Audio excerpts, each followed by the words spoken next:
Здравейте, милички моички! Какво ще направим за закуска? Ще направим една питка, която е с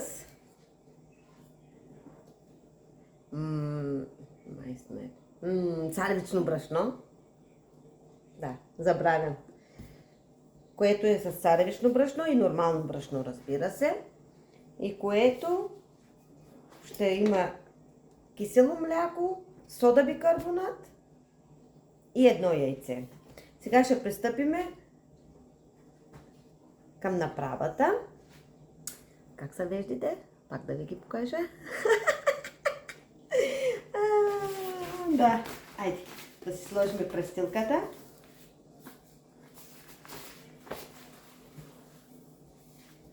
Кукинис.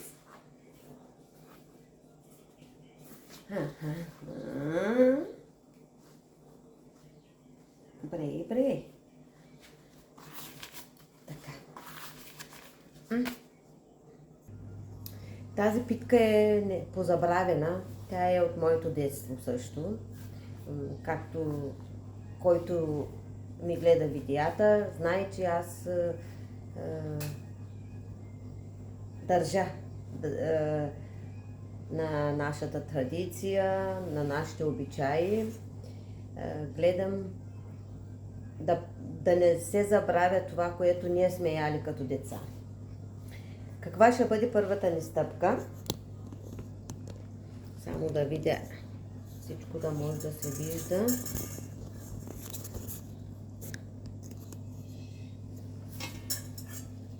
Да. Първата ни стъпка ще бъде киселото мляко. Ще си го изпразниме.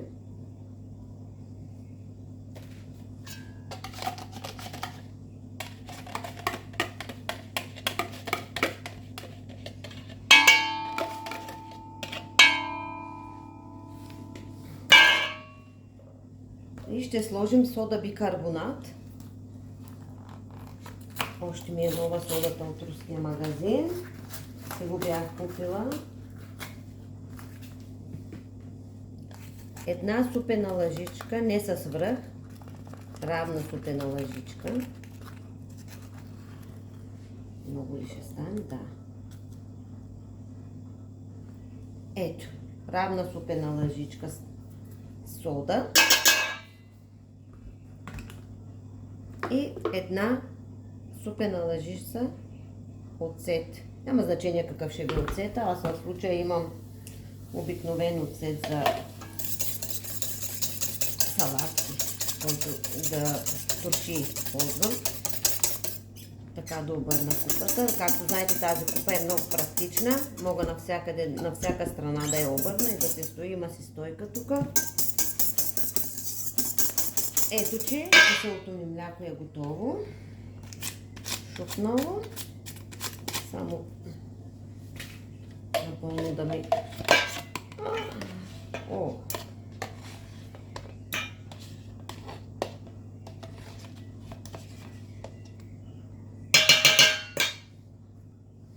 Сега ще добавя яйцето си. Захар, кафява захар имам аз. Значи 2 чайни лъжички и една супена лъжица сол, като аз знам, че тези две са една супена лъжица. Нямам нужда от повече. Сега ще разбъркам пак много добре.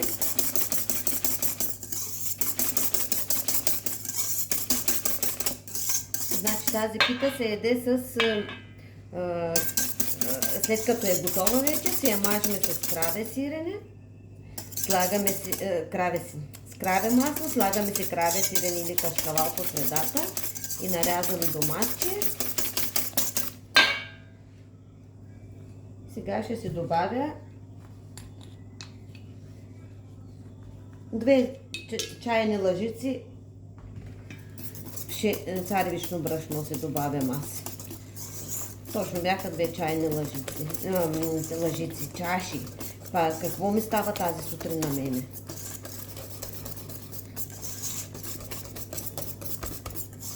И вече продължавам да се добавя обикновеното брашно.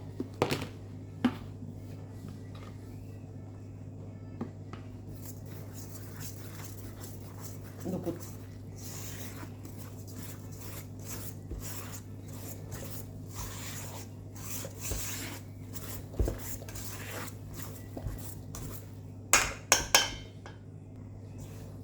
продължаваме вече да месиме с ръка. Разбъркахме се.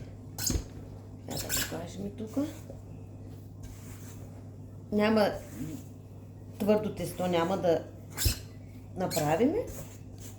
Ще бъде мекичко тестото, но пък докато поема брашно, ще слагаме брашно.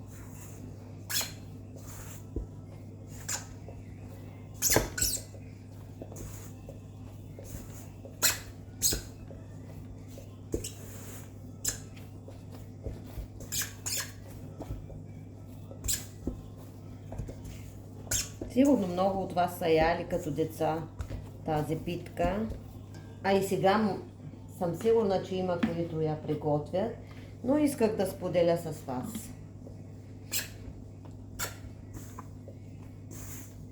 Аз споделям с вас нещо, което ми харесва, нещо, което обичам да го приготвям и съм сигурна в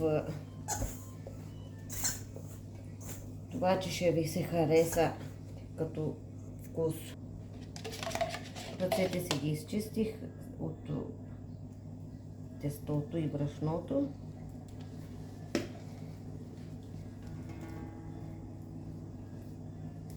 Когато бях малка, това ми беше любимата дейност.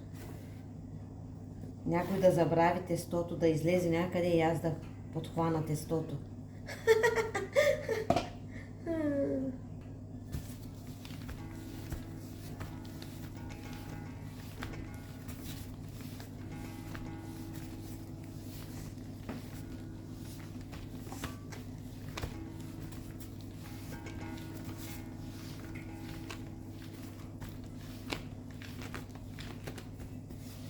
Поема повече брашно.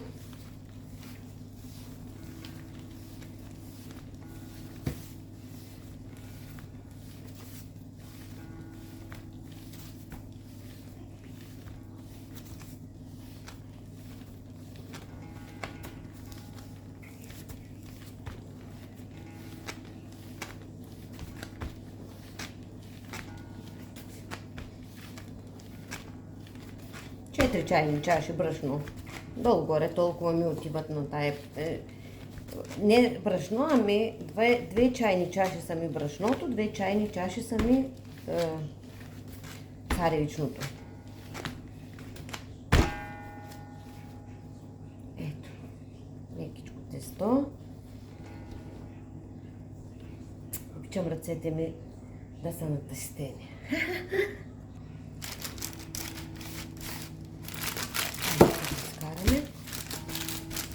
Се разпределиме по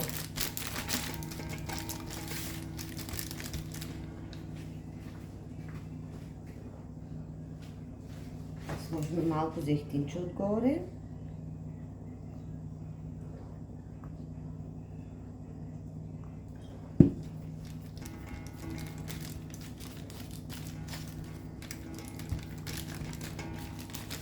Става хубаво, когато се сложи зехтинче. Коричката се изпича много добре и хрупка.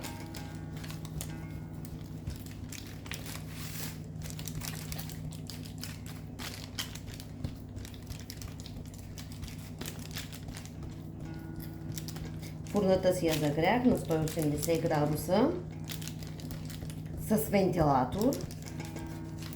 Вече всеки се познава фурната, както вече няколко пъти стана казвам. Аз се познавам моята, за колко време какво може да ми направи. Ето.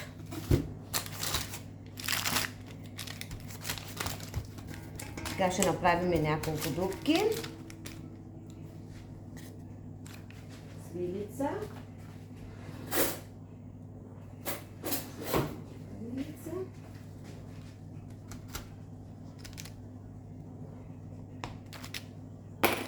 Отива във фурната И ще видим резултата. Сега идва питката. Ето как изглежда.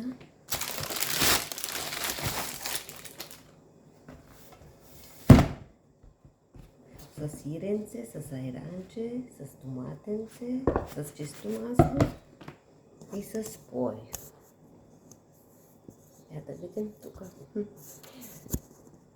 Надявам се, че ви е харесало. До следващия път. Надявам се някой и да си го направи, да си го приготви и да ми каже резултата.